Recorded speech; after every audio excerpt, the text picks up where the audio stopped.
أعوذ بالله من الشيطان الرجيم. بسم الله الرحمن الرحيم. ويسألونك عن ذي القرنين قل سأتلو عليكم منه ذكرا. إنا مكنا له في الأرض وآتيناه من كل شيء سببا فأتبع سببا. ويسألونك عن ذي القرنين، اور وہ تجھ سے پوچھتے ہیں عن ذی القرنین، ذو القرنین کے بارے میں. تو جیسا کہ پہلے بھی گزر چکا ہے کہ قریش مکہ نے یہود سے سوال کیا کہ کوئی ایسے سوال بتاؤ کہ جو سوال ہم محمد صلی اللہ علیہ وسلم سے کریں اور جو وہ جواب نہ دے سکے، مشکل ہو. تو یہود نے 3 سوال بتائے کہ اس سے پوچھو ان اصحاب کہف کے ان غار والے نوجوانوں کے بارے میں، اصحاب کہف کے بارے میں، اور روح کے بارے میں کہ اس کی حقیقت کیا ہے، اور ذوالقرنین کے بارے میں. تو یہ پہلے روح کے بارے میں اللہ نے پہلے جواب آ چکا ہے اللہ کا، اور اللہ تعالیٰ نے اصحاب کہف کا قصہ بھی بیان فرمایا. اب یہ ان کے تیسرے سوال کا جواب. وَيَسْأَلُونَكَ عَنْ ذِي الْقَرْنَيْنِ، اور وہ تجھ سے پوچھتے ہیں ذوالقرنین کے بارے میں. اصل میں قرن کہتے ہیں، اس کا ایک معنی تو ہوتا ہے سینگ، تو 2 سینگ والا، یعنی ان کے بعض نے اس سے مراد لیا ہے کہ ان کے بکرے کے سینگ کی طرح 2 سینگ ان کے تاج میں یا لگے ہوئے تھے، اس لیے اس کا نام پڑ گیا. یا اس سے مراد جو ہے بالوں کی لٹ ہے کہ 2 ان کی زلفیں تھی 2 طرف سے دائیں بائیں، تو اس کے لیے ان کو ذوالقرنین کہا گیا. یا اس لیے کہ انہوں نے مشرق اور مغرب دونوں کو فتح کیا، مشرق سے لے کر مغرب تک، تو گویا کہ وہ 2 قرن ہیں، تو اس لیے ان کو ذوالقرنین کہا گیا. بہرحال یہ ذوالقرنین ایک بادشاہ تھے، جیسا کہ قرآن کریم نے جو کچھ ان کے بارے میں بتایا ہے اس سے بھی پتہ چلتا ہے کہ وہ ایک فاتح بادشاہ تھے، جن کو اللہ تعالیٰ نے بہت زیادہ قوت اور طاقت عطا فرمائی تھی، اور انہوں نے بات کا سلسلہ چلایا اور انتہائی مغرب تک پہنچے، پھر انتہائی مغرب تک پہنچے، پھر وہاں سے مشرق کی طرف انتہائی مشرق تک پہنچے. تو یہ ان کے ذوالقرنین بادشاہ تھے. اب یہ ان کی تاریخ کے اندر یہ کون شخص ہیں، کس نام سے مشہور ہیں، اس بارے میں مفسرین کے درمیان کافی اختلاف ہے. اور جیسے بعض نے اس کو سکندر مراد لیا ہے، سکندر اعظم مراد لیا ہے، جو یونان کے مشہور بادشاہ گزرے ہیں، فاتح گزرے ہیں، جنہوں نے یونان سے نکل کر دنیا کے مختلف حصوں کو فتح کیا تھا، ایران کو، عراق، ایران اور مصر، اور اس کے بعد فتح کرتا ہوا وہ سندھ تک پہنچا تھا. تو بعض نے اس سے ذوالقرنین مراد لیا ہے، لیکن یہ قول صحیح نہیں لگتا، کیونکہ یہاں پر قرآن کریم جو بیان کرتا ہے آگے، تو اس سے پتہ چلتا ہے کہ وہ ایک نیک اور موحد بادشاہ تھے. ذوالقرنین نیک اور موحد بادشاہ تھے، جبکہ ذوالقرنین کے بارے میں، یعنی سکندر کے بارے میں ایسا کچھ پتہ نہیں چلتا کہ وہ کوئی موحد بادشاہ تھا، کیونکہ اس کا جو استاد تھا ارسطو، تو اس کی کتابیں موجود ہیں، تو وہ مطلب شرک اور دیگر جو ہے نا بدعقیدگیاں ان کے اندر پائی جاتی ہیں، تو اس کے لیے سکندر کے بارے میں یہ مناسب نہیں لگتا. دوسرے یہ بھی پتہ چلتا ہے کہ ذوالقرنین کے بارے میں کہ وہ بڑے نیک بادشاہ تھے، اور بعض نے تو ان کو نبی بھی کہا ہے کہ وہ بادشاہ کے ساتھ نبی بھی تھے، جیسا کہ قرآن ہی کی بعض آیتوں سے جو آگے آئیں گی پتہ چلتا ہے. تو اس کے لیے مناسب نہیں لگتا کہ اس سے سکندر اعظم مراد لیا جائے. بعض نے اس سے سائرس مراد لیا. سائرس ایک بادشاہ گزرا ہے جو قبل مسیح تقریباً 550 قبل مسیح میں یہ بادشاہ گزرا ہے. اس کو جو ہے ایران کے لوگ سائرس کہتے ہیں، اور یہودی اس کو خورس کہتے ہیں، اور عرب لوگ اس کو کیخسرو کہتے ہیں. تو یہ حضرت ابوالکلام آزاد رحمہ اللہ نے اپنی کتاب ترجمان القرآن میں یہاں سورہ کہف کی تفسیر میں یہاں پر ذوالقرنین کی تحدید کے بارے میں کہ یہ کون بادشاہ تھے، تو اس کے بارے میں انہوں نے بہت لمبا تحقیقی مضمون لکھا ہے، جو تقریباً جو ہے میرے خیال سے میں نے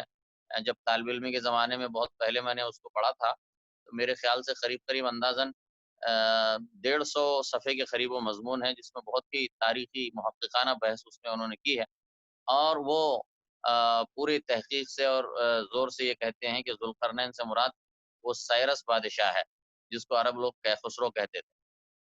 اور یہ بھی ان کا کہنا ہے کہ تاریخ سے پتہ چلتا ہے کہ وہ بڑا نیک سیرت بادشاہ تھا، اور جو ہے اس نے فتوحات کا سلسلہ بھی بہت طاقتور بھی تھا، اور اس نے مشرق و مغرب کو فتح کیا تھا،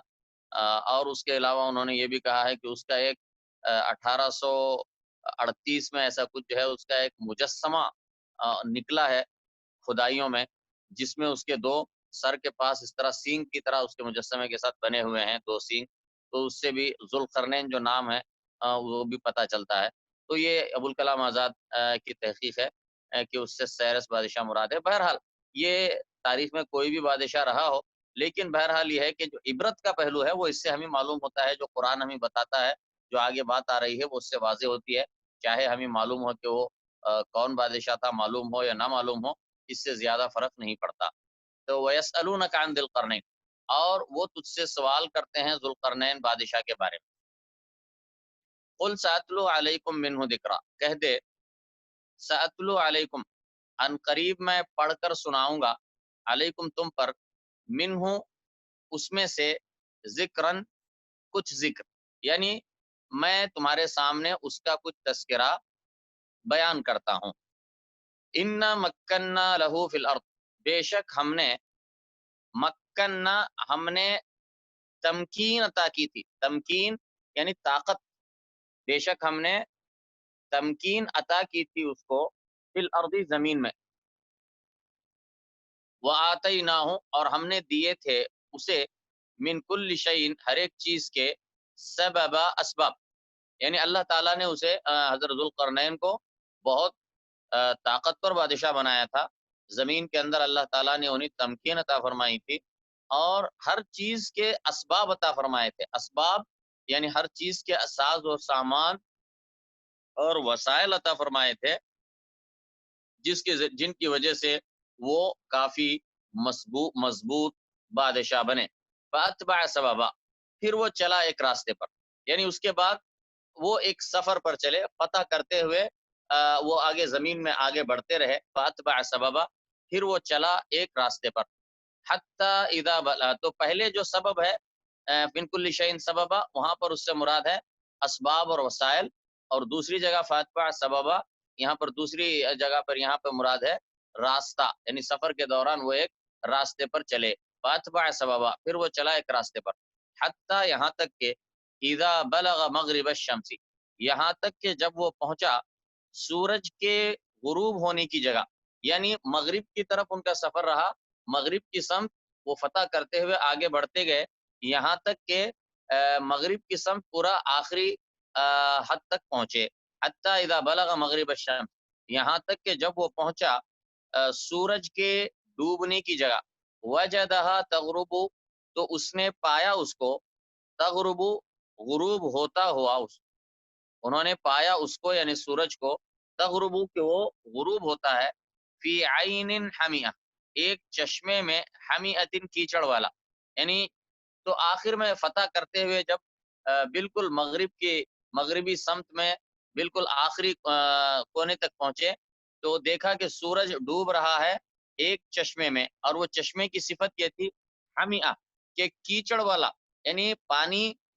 کے نیچے جو ہے اس میں دلدل والا یا کیچڑ والا، کالی مٹی والا وہ چشمہ تھا، فی عین حمیہ، تو اس میں ڈوب رہا تھا۔ بولنے کا مطلب یہ ہے کہ دور سے ایسا لگتا ہے جب سورج ڈوبتا ہے، تو ساحل سمندر پہ اگر آپ ٹہر کر دیکھتے ہیں، جب سورج ڈوبنے کا وقت ہوتا ہے تو ایسے لگتا ہے کہ دور حد نظر میں جیسے سورج وہ سمندر کے اندر ڈوب رہا ہے، حقیقت میں وہ سمندر میں نہیں ڈوبتا ہے، لیکن ایسا نظر آتا ہے جیسے کہ وہ وہاں پہ ڈوب رہا ہے، تو اسی منظر کو یہاں پر بیان کیا گیا ہے کہ وہ انتہائی مغرب تک پہنچے تو وہاں پر انہوں نے اس کو پایا تغربو کہ وہ غروب ہوتا ہے فی عین حمیہ، ایک چشمے میں کیچڑ والے، حمیہ، ووجد عندها، اور اس نے پایا عندها اس کے نزدیک، قوما، ایک قوم کو، یعنی جب وہاں پر پہنچے تو وہاں ان کا ایک قوم سے سامنا ہوا، ایک قوم سے مقابلہ ہوا۔ قلنا یا ذا القرنین، ہم نے کہا اے ذوالقرنین، اے ذوالقرنین، اما ان تعذب، یا تو عذاب دے، و اما ان تتخذ فیہم حسنا، اور یا تو اختیار کر ان میں حسناً بھلائی۔ تو اللہ تعالیٰ نے حضرت ذوالقرنین کو اختیار دیا، جب انہوں نے اس قوم کو فتح کیا، تو وہ سرکش قوم تھی، تو ان کو جب فتح کیا تو اللہ تعالیٰ نے ان کو اختیار دیا کہ چاہے تو تم ان کو سزا دو، چاہے تو انہیں معاف کرو، یعنی چاہے تو انہیں سزا دو، ان کو عذاب دو، یعنی انہیں قتل کر دو ان کے شرک اور کفر کی وجہ سے اور سرکشی اور ظلم کی وجہ سے، چاہے تو تم ان کو ان کے ساتھ اچھی بھلائی اختیار کرو، اچھی روش اختیار کرو، یعنی مطلب یہ ہے کہ ان کو زندہ چھوڑ دو اور ان کو جو ہے سخت سزا نہ دو۔ اللہ تعالیٰ نے ان کو دونوں میں سے کسی ایک چیز کو اختیار کرنے کا حکم دیا۔ قال اما من ظلم، کہا اما من ظلم، بس کہا اما من ظلم، رہا وہ جس نے ظلم کیا، فسوف نعذبہ، تو عنقریب ہم اس کو عذاب دیں گے۔ تو رہا وہ جس نے ظلم کیا، یعنی حضرت ذوالقرنین نے کہا کہ جو اب بھی ظلم کرے گا فتح ہونے کے بعد، اس کے بعد بھی اگر کوئی ظلم پر قائم رہے گا، یعنی شرک اور کفر پر قائم رہے گا اور سرکشی اور ظلم پر قائم رہے گا، تو ہم ایسے کو سزا دیں گے۔ ثم یرد الی ربہ، پھر وہ لوٹایا جائے گا الی ربہ، اپنے رب کی طرف، فیعذبہ عذابا نکرا، بس وہ عذاب دے گا اس کو عبرتناک عذاب، عذاب النکرا، نکرا یعنی شدید عذاب، عبرتناک عذاب اللہ اسے دے گا، یعنی ہم دنیا میں بھی جو شرک اور کفر پر اصرار کرے گا، ظلم اور سرکشی پر اصرار کرے گا، ہم دنیا میں بھی اس کو سزا دیں گے، پھر وہ آخرت میں جائے گا تو اپنے رب کے پاس، وہاں پر بھی وہ اللہ تعالیٰ کے عذاب کا شکار ہوگا۔ وَأَمَّا مَنْ آمَنَ وَعَمِلَ صَالِحًا، اور رہا وہ جس نے ایمان لایا اور عمل کیا نیک، فَلَهُ جَزَاءً الْحُسْنَى، تو اس کے لیے بدلہ ہے اچھا۔ تو جس نے البتہ دعوت کو قبول کیا، ایمان لایا اور عمل صالح کیا، تو ہم اس کے ساتھ دنیا میں بھی اچھا برتاؤ، اچھا معاملہ کریں گے، اور اس کے لیے اللہ کے پاس بھی اچھا بدلہ ہوگا۔ فَلَهُ جَزَاءً الْحُسْنَى، تو اس کے لیے ہے بدلہ اچھا۔ وَسَنَقُولُ لَهُ مِنْ أَمْرِنَا يُسْرًا، اور جلد ہی ہم کہیں گے اس کے لیے ہمارے حکم میں سے آسان، یسرا آسان، یعنی آسان حکم ہم اسے دیں گے، اس کے ساتھ آسانی والا معاملہ کریں گے۔ ثم اتبع سببا، پھر وہ چل پڑا ایک اور راستے پر، یعنی مغرب کے سفر سے، مغرب کے کو فتح کرتے ہوئے انتہائی مغرب تک پہنچے، پھر وہاں سے وہ فارغ ہو گئے تو پھر ایک اور راستے پر چل پڑے، فتوحات کا سلسلہ جاری رکھتے ہوئے، یعنی اب مشرق کی سمت چل پڑے۔ ثم اتبع سببا، پھر وہ چل پڑا ایک اور راستے پر، حتی اذا بلغ مطلع الشمس، یہاں تک کہ جب وہ پہنچا سورج کے طلوع ہونے کے مقام پر، یعنی فتح کرتے ہوئے مشرق کی طرف چل پڑے، یہاں تک کہ جب مشرق کے آخری انتہا کو پہنچے تو اس کو مطلع الشمس کہا گیا ہے، کہ سورج کی طلوع ہونے کی جگہ، یہاں تک کہ جب وہ پہنچا سورج کے طلوع ہونے کی جگہ، وجدہا، تو اس نے پایا اس کو، یعنی اس مقام کو، تطلع، اس نے پایا اس کو، یعنی سورج کو، تطلع، کہ وہ طلوع ہوتا ہے، علی قوم، ایک قوم پر، لم نجعل لہم، ہم نے نہیں بنائی تھی ان کے لیے، من دونیا، اس کے سوا، سترن، کوئی اوٹ، یعنی ہم نے ان کے لیے کوئی اوٹ نہیں بنائی تھی، یعنی سترن، حجاب، پردہ، یعنی سورج کے اور ان کے درمیان ہم نے کوئی پردہ یا اوٹ ان کے لیے نہیں بنائی تھی۔ تو مطلب یہ ہے کہ ایک ایسی قوم پر پہنچے کہ جو اپنے گھر بنا کر گھروں میں نہیں رہتی تھی، بلکہ وہ جس طرح خانہ بدوش لوگ رہتے ہیں اسی طرح کھلے آسمان کے تلے رہا کرتے تھے۔ لم نجعل لهم من دونها سترا، اس طریقے سے کہ ان کے اور سورج کے درمیان کوئی چیز حائل نہ تھی، یہاں تک کہ جب وہ پہنچا مطلع الشمس، سورج کے طلوع ہونے کی جگہ، وجدہا تطلع، تو اس نے پایا اس کو کہ وہ طلوع ہوتا ہے، علی قومی نے قوم پر لم نجعل لہم کہ ہم نے نہیں بنائی تھی ان کے لیے من دونہا اس کے سوا سترن کوئی اوٹ یعنی کوئی پردہ یعنی ان کے اور سورج کے درمیان کوئی پردہ حائل نہیں تھا عمارت کی گھروں کی چھتوں وغیرہ کا کوئی پردہ نہیں تھا بلکہ وہ جنگل میں اسی طریقے سے خانہ بدوشوں کی طرح رہتے تھے کہ جن کے اپنے کوئی گھر نہیں تھے کھلے آسمان تلے رہتے تھے کذالک اسی طرح یعنی معاملہ اسی طرح تھا جیسے اللہ تعالیٰ نے بتایا ہے وقد احطنا بما لدیہ خبرا اور تحقیق ہم نے احاطہ کیا تھا بما لدیہ اس کا جو کچھ بھی ہے اس کے پاس خبرا خبر رکھنے میں یعنی اللہ کہتا ہے کہ معاملہ ایسے ہی ہے جیسے ہم نے بتایا اور ہم اس کی پوری خبر رکھنے والے تھے یعنی ذوالقرنین کے بارے میں اس کے طاقت کے بارے میں اس کے فتوحات کے بارے میں اور اس کے پاس جو طاقت اور وسائل تھے اس کے بارے میں ہم پوری خبر رکھنے والے ہیں اور اللہ تعالیٰ سے کوئی چیز چھپی ہوئی نہیں ہے تو اس کے لیے اللہ تعالیٰ کا جو بیان ہے وہ بالکل حتمی ہے اور اس میں کوئی شک اور شبے کی گنجائش نہیں ہو سکتی وقد احطنا بما لدیہ اور یقیناً ہم نے احاطہ کیا تھا بما لدیہ جو کچھ اس کا جو کچھ ہے تھا اس کے پاس خبرا خبر رکھنے میں ثم اتبع سببا پھر وہ چلا ایک اور راستے پر پھر مشرق سے فارغ ہو کر پھر وہ آگے کی طرف چلا حتی اذا بلغ بین السدین یہاں تک کہ جب وہ پہنچا بین السدین دو سدوں کے درمیان تو سد سے مراد پہاڑ ہے دو بڑے بڑے پہاڑوں کے درمیان حتی اذا بلغ بین السدین یہاں تک کہ جب وہ پہنچا دو پہاڑوں کے درمیان وجد من دونہما تو اس نے پایا ان دونوں سے ہٹ کر قومن ایک قوم کو لا یکادون یفقہون قولا وہ قابل نہ تھی کہ سمجھ سکے کوئی بات یعنی اس لیے کہ ایک تو وہی ہے کہ وہ قوم ان کی زبان بالکل جدا تھی اس کے لیے وہ ذوالقرنین کی زبان بڑی سمجھنا ان کے لیے بہت مشکل تھا اور دوسرے اس لیے بھی کہ وہ بالکل دنیا سے الگ تھلگ رہنے والی قوم تھی تو اس کے لیے بھی ان کی سمجھ کم تھی لا یکادون یفقہون قولا کہ وہ قابل نہ تھی کہ سمجھ سکیں کوئی بات تو وہ دو پہاڑوں کے قریب پہنچے یہ دو پہاڑ بڑے بڑے پہاڑ تھے اور ان دو پہاڑ ایک دوسرے کے مد مقابل بہت اونچے اونچے پہاڑ تھے اور ان کے بیچ میں ایک پہاڑی درہ تھا راستہ تھا حتی اذا بلغ بین السدین یہاں تک کہ جب وہ پہنچے دو پہاڑوں کے درمیان وجد من دونہما پایا ان دونوں کے ہٹ کر یعنی ان دونوں کے ایک جانب قومن ایک قوم کو لا یکادون یفقہون قولا وہ قابل نہ تھی کہ سمجھ سکے کوئی بات قالو انہوں نے کہا یا ذا القرنین اے ذوالقرنین ان یاجوج و ماجوج مفسدون فی الارض بے شک یاجوج اور ماجوج وہ فساد کر رہے ہیں زمین میں تو یاجوج اور ماجوج کی انہوں نے شکایت کی یاجوج اور ماجوج کی فساد کی شکایت کی یاجوج اور ماجوج یہ بنو آدم ہی میں سے ہیں آدم ہی کے اولاد میں سے ہیں بشر میں سے ہیں اور یہ دو قبیلے ہیں یاجوج اور ماجوج اور ان کی تعداد بہت زیادہ ہے یہ بہت کثیر تعداد میں ہے جیسا کہ صحیح بخاری کی ایک حدیث سے پتہ چلتا ہے کہ یاجوج اور ماجوج کی تعداد بہت زیادہ ہے اور جہنم میں جانے والے زیادہ تر یاجوج اور ماجوج میں سے ہوں گے قالوا یا ذا القرنین انہوں نے کہا اے ذوالقرنین ان یاجوج و ماجوج بے شک یاجوج اور ماجوج مفسدون فی الارض وہ زمین میں فساد مچانے والے ہیں بڑے مفسد ہیں تو یہ کیا کرتے تھے انہوں نے شکایت کی ایک دو پہاڑوں کے درمیان میں جو درہ تھا راستہ تھا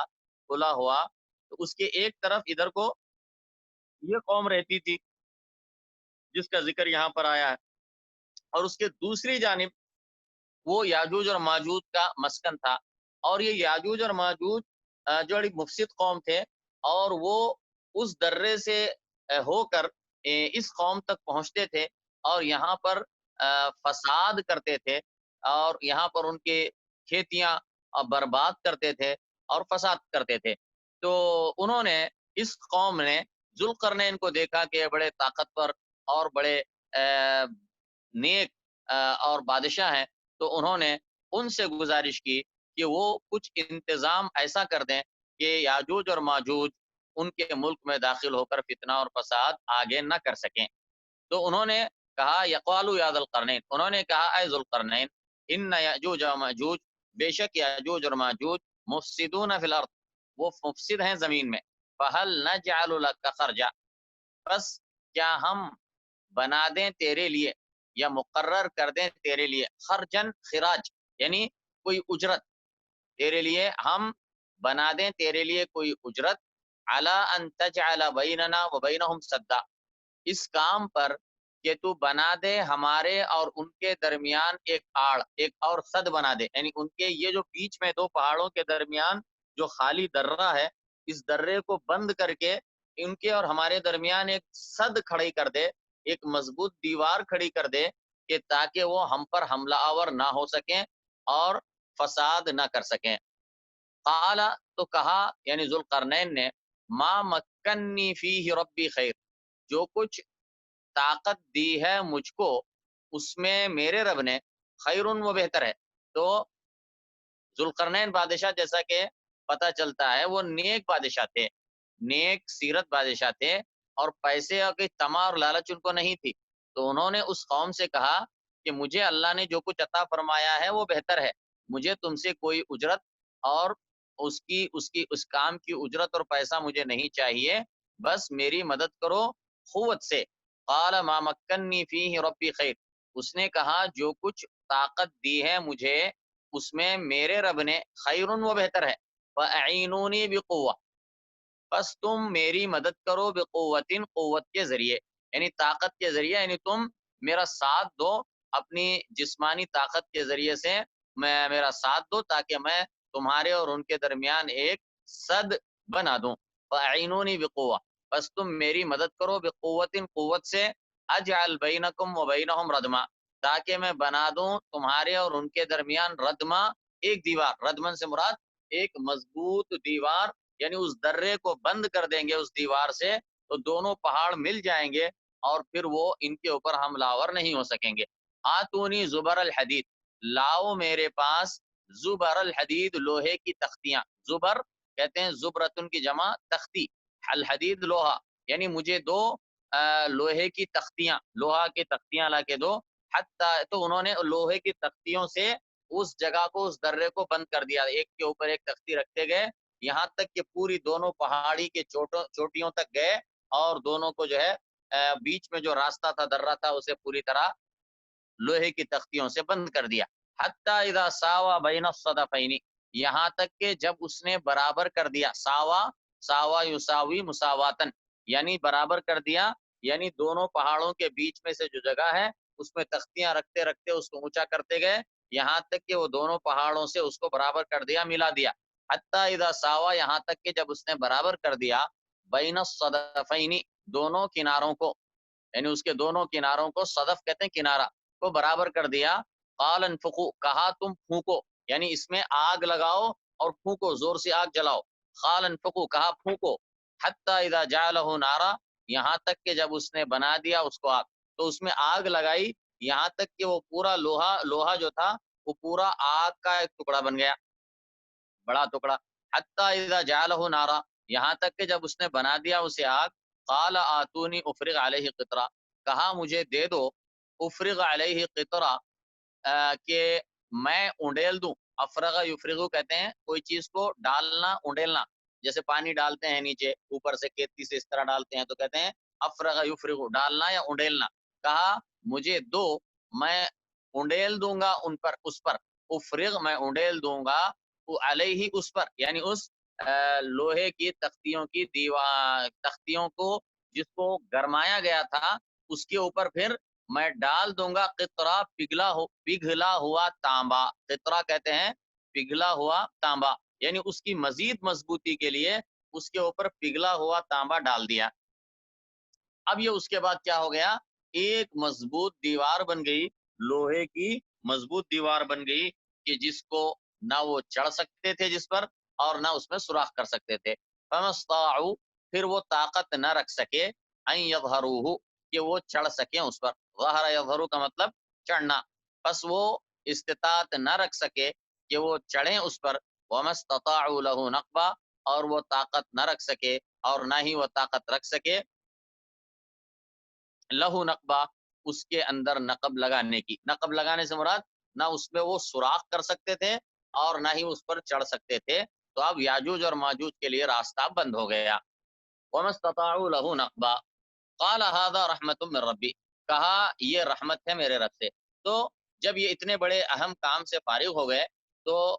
ذوالقرنین نے کہا یہ میرے رب کی رحمت ہے، یعنی اللہ تعالیٰ کا یہ فضل اور رحمت ہے کہ اللہ تعالیٰ نے مجھے اس کی توفیق دی کہ میں نے جو ہے نا یاجوج اور ماجوج کے فساد سے بچانے کے لیے، اس قوم کو بچانے کے لیے یہ دیوار ان کے درمیان حائل کر دی ہے، اور یہ میرے رب کی رحمت ہے. فَإِذَا جَاءَ وَعْدُ رَبِّي پھر جب آ جائے گا میرے رب کا وعدہ، جَعَلَهُ دَكَّاءَ تو بنا دے گا اس کو چورا چورا. دکا چورا چورا، ریزا ریزا، یعنی یہ اس وقت تک یہ دیوار قائم رہے گی جب تک کہ میرا رب چاہے گا. لیکن جب میرے ایک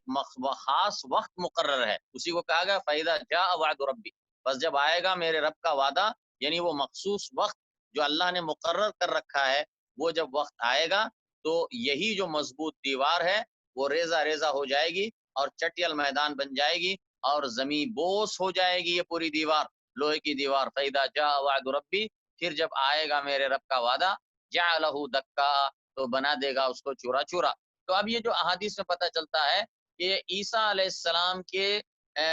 بعد کا واقعہ ہے. عیسیٰ علیہ السلام جب آخری زمانے میں آسمان سے اتارے جائیں گے اور دجال کو قتل کر دیں گے، اس کے بعد وہ اس زمین پر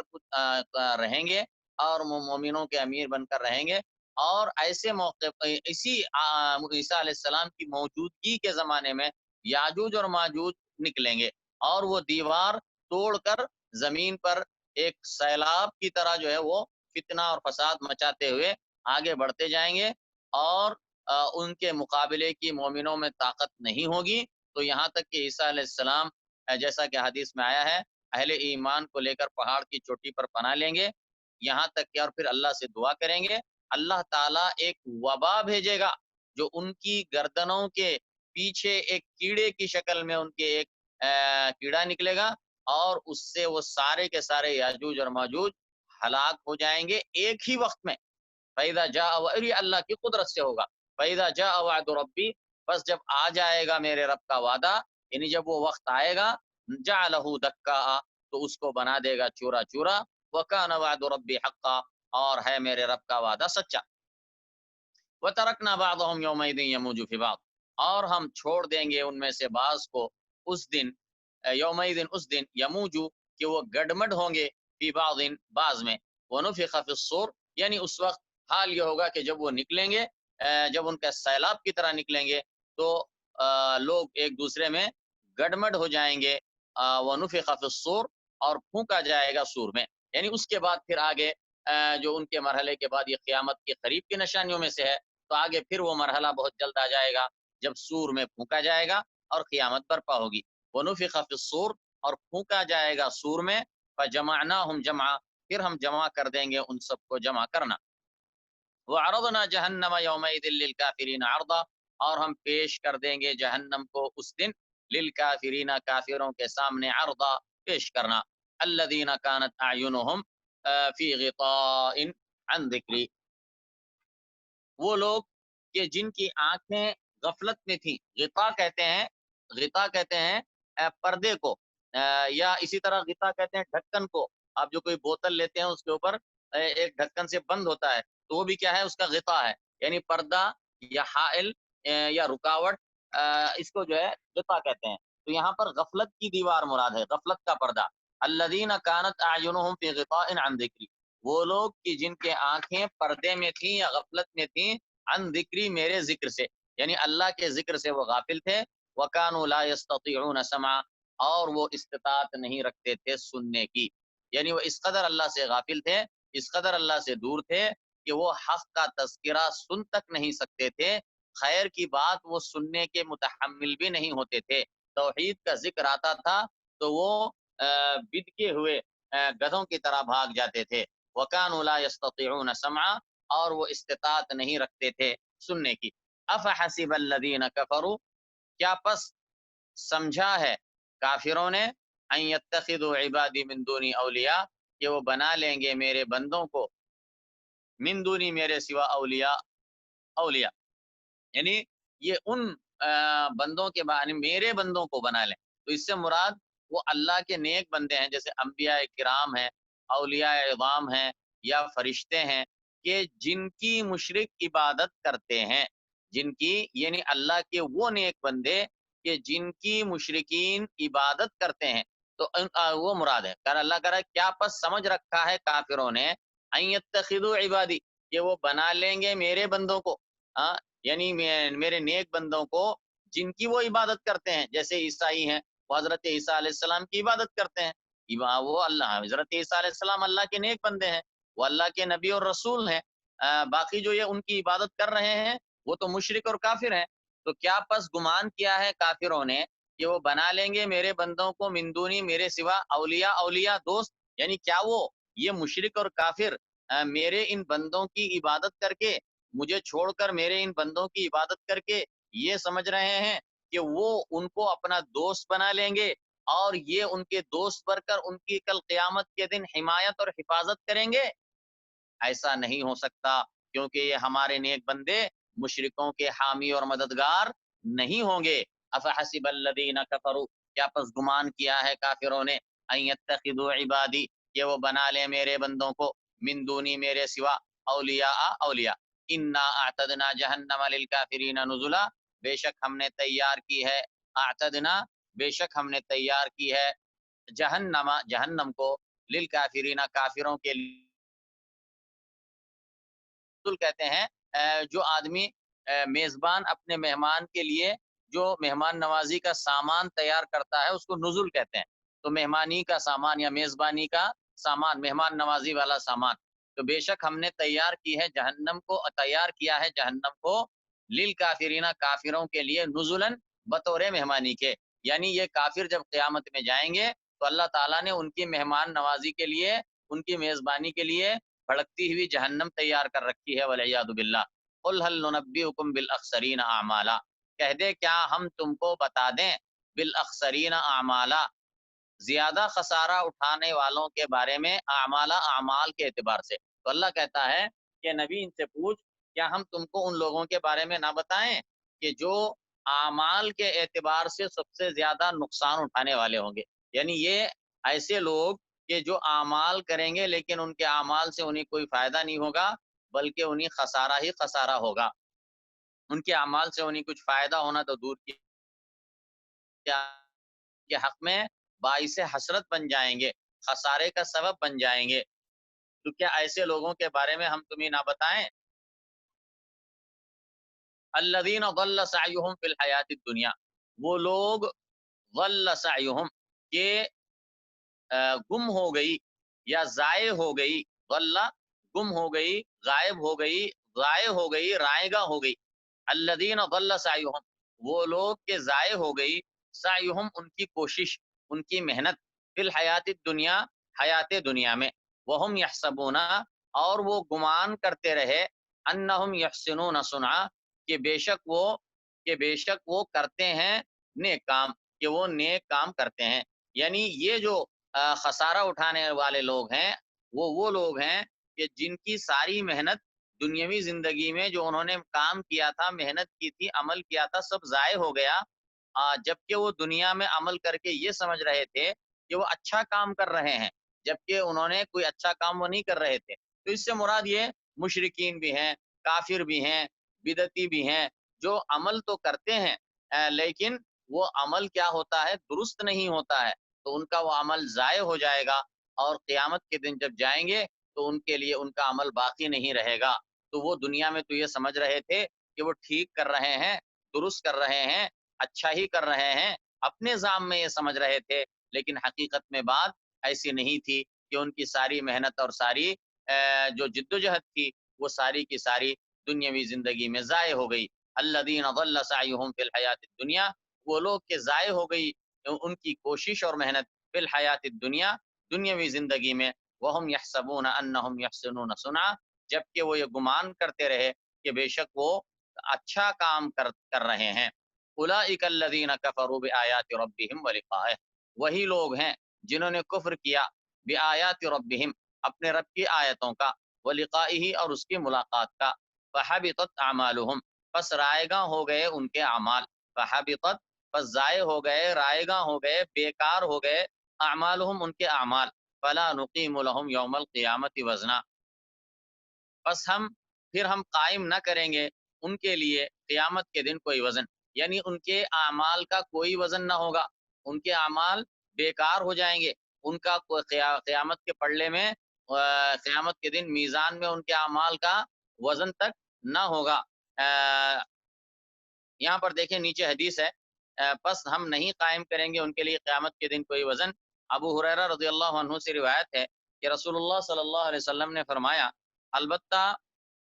آئے گا قیامت کے دن کوئی موٹا تازہ آدمی، مگر اللہ کے نزدیک اس کا وزن مچھر کے پر کے برابر بھی نہ شمار ہوگا، یعنی بڑا موٹا تازہ مستنڈا آدمی دنیا میں آئے، قیامت کے دن اس حال میں آئے گا کہ اللہ تعالیٰ کے نزدیک اس کا وزن مچھر کے پر کے برابر بھی نہ ہوگا۔ اور آپ نے یہ آیت پڑھی، اور اگر چاہو تو پڑھو، فلا نقیم لہم یوم القیامت وزنا، پس ہم قائم نہ کریں گے ان کے لیے قیامت کے دن کوئی وزن۔ ذالک جزاؤہم جہنم، وہ ان کا بدلہ ہے جہنم، بما کفروا، بسبب اس کے کہ انہوں نے کفر کیا، واتخذوا آیاتی ورسلی ہزوا، اور انہوں نے بنا لیا میری آیتوں اور میرے رسولوں کو مذاق۔ ان الذین آمنوا وعملوا الصالحات کانت لہم جنات الفردوس نزلا، بے شک وہ لوگ جنہوں نے ایمان لایا اور عمل کیا نیک، کانت لہم جنات الفردوسی، تو ان کے لیے باغات ہیں فردوس کے، یعنی ان کے لیے جنت الفردوس ہے، ان کے لیے باغات ہیں فردوس کے، نزلا بطور میزبانی کے۔ اور یہ جنت الفردوس جنت کا سب سے درمیانی حصہ ہے اور سب سے اعلیٰ حصہ ہے، جیسا کہ نیچے حدیث میں لکھی ہوئی ہے جنت الفردوس کے بارے میں۔ ابو ہریرہ رضی اللہ عنہ سے روایت ہے کہ رسول اللہ صلی اللہ علیہ وسلم نے فرمایا، جب تم اللہ سے مانگو تو فردوس مانگو، کیونکہ وہ جنت کا وسط ہے اور جنت کا سب سے اعلیٰ درجہ ہے۔ راوی کہتے ہیں میرا خیال ہے کہ یہ بھی کہا تھا کہ اس کے اوپر رحمان کا عرش ہے اور جنت کی نہریں اس سے نکلتی ہیں۔ تو فرمایا بے شک وہ لوگ جنہوں نے ایمان لایا اور عمل صالح کیا، کانت لہم جنات الفردوس نزلا، ان کے لیے ہوں گے فردوس کی جنتیں، نزلاً بطور میزبانی، خالدین فیہا، وہ رہنے والے ہوں گے ان میں ہمیشہ، لا یبغون عنہا حولا، وہ نہیں چاہیں گے وہاں سے نکلنا، لا یبغون، بغا یبغی کا مطلب چاہنا، وہ نہیں چاہیں گے عنہا اس سے، حولا نکلنا، یعنی اس سے وہاں چھوڑ کے جانا نہیں چاہیں گے، یعنی جنت میں وہ ہمیشہ ہمیش رہیں گے، تو کہیں یہ خیال یہ پیدا ہوتا کہیں وہ بیزار ہو جائیں گے، تھک جائیں گے، ایسا نہیں ہوگا، بلکہ وہ اسے چھوڑ کے جانا کوئی بھی نہیں چاہے گا، وہ ہمیشہ وہاں پر خوش اور خرم اور پر مسرت زندگی گزاریں گے، پر سعادت زندگی گزاریں گے، اور وہاں پر ہمیشہ خوش رہیں گے، وہ بیزار نہیں ہوں گے اور وہاں سے نکلنا نہیں چاہیں گے، لا یبغون عنہا حولا، وہ نہیں چاہیں گے وہاں سے نکلنا۔ قل لو کان البحر مدادا لکلمات ربی، کہہ دے لو کان البحر، اگر ہو جائے سمندر، مدادن سیاہی، سیاہی یعنی روشنائی، جس سے آدمی اس میں ڈبو کر جو ہے لکھتا ہے،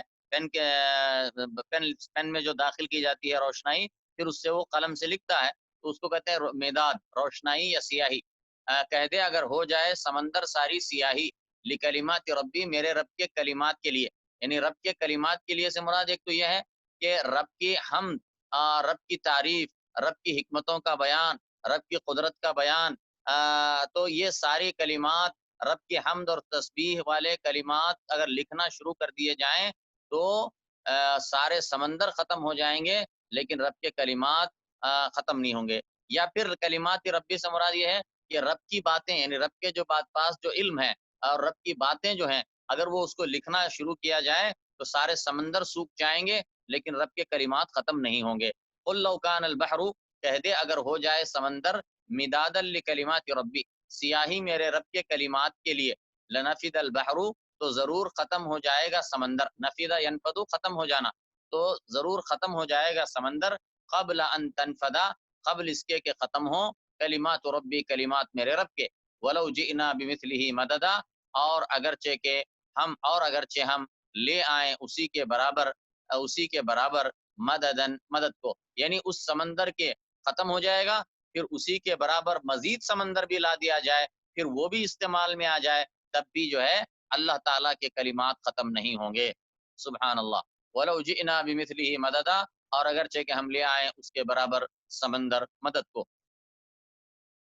قُلْ إِنَّمَا أَنَا بَشَرٌ مِثْلُكُمْ، کہہ دے بے شک میں ایک بشر ہوں تم جیسا، یعنی میں بھی بشر ہوں، میں یہ دعویٰ نہیں کرتا کہ میں کوئی فرشتہ ہوں یا کوئی اور مخلوق ہوں، ہاں میں بھی تمہاری طرح بشر ہوں، تمہاری طرح انسان ہوں، آدم کی اولاد میں سے ہوں، مٹی سے بنایا ہوا ہوں۔ قُلْ إِنَّمَا أَنَا بَشَرٌ مِثْلُكُمْ، کہہ دے بے شک میں بشر ہوں تمہاری ہی مانند، تمہاری مثل، جیسے تم بشر ہو اسی طرح میں بھی بشر ہوں، لیکن میری خصوصیت کیا ہے؟ میری خصوصیت یہ ہے کہ یوحا الیہ، میری طرف وحی کی جاتی ہے، وحی کی جاتی ہے میری طرف، یعنی اللہ تعالیٰ نے مجھے پیغمبر بنایا ہے، اور میری طرف جبریل علیہ السلام اللہ کی طرف سے وحی لے کر آتے ہیں، اور اللہ تعالیٰ اپنے بندوں میں سے جس کو چاہے اس وحی کے لیے منتخب کرتا ہے، اور اللہ نے مجھے اس کام کے لیے منتخب کیا ہے۔ یوحا الیہ، وحی کی جاتی ہے میری طرف، انما الہکم الہ واحد، کہ بے شک تمہارا معبود ایک ہی معبود ہے۔ فمن کان یرجو لقاء ربہ، بس جو بھی امید رکھتا ہو اپنے رب سے ملاقات کی، یعنی جس کو آخرت پر یقین ہو، رب سے ملاقات کا یقین ہو، فلیعمل عملا صالحا، تو اس کو چاہیے کہ وہ عمل کرے نیک عمل، ولا یشرک بعبادت ربہ احدا، اور وہ شریک نہ کرے اپنے رب کی عبادت میں، بعبادت ربہ، اپنے رب کی عبادت میں، احدا، کسی کو بھی، یعنی جو شخص اللہ سے ملاقات پر جس کا یقین ہے، اس کو چاہیے کہ وہ عمل صالح کرے اور رب کے ساتھ کسی کو شریک نہ کرے، کیونکہ کوئی شرک کرے گا تو اس کا کوئی عمل اللہ کے پاس قبول نہیں ہوگا، جیسے کہ نیچے حدیث میں حدیث ہے، حدیث کو پڑھیں۔ ابو ہریرہ رضی اللہ عنہ سے روایت ہے کہ رسول اللہ صلی اللہ علیہ وسلم نے فرمایا کہ اللہ تعالیٰ فرماتا ہے، میں شریکوں میں سب سے زیادہ شرک سے بے نیاز ہوں، جس نے ایسا عمل کیا کہ اس نے اس میں میرے ساتھ میرے علاوہ کسی اور کو شریک کیا، تو میں اسے اور اس کے شرک کو چھوڑ دیتا ہوں، یعنی اللہ تعالیٰ خالص عمل کو قبول کرتا ہے جو صرف اللہ تعالیٰ کی رضا کے لیے عمل کیا گیا ہو، اور جس اللہ تعالیٰ اس کو چھوڑ دیتا ہے اس کو قبول نہیں کرتا ہے۔ فمن کان یرجو لقاء ربہ، بس جو شخص بھی امید رکھتا ہے اپنے رب سے ملاقات کی، فلیعمل عملا صالحا، تو اسے چاہیے کہ وہ عمل کرے نیک عمل، ولا یشرک، اور وہ شریک نہ کرے، احدن، کسی کو، بعبادت ربہ، اپنے رب کی عبادت میں۔ وآخر دعوانا الحمدللہ رب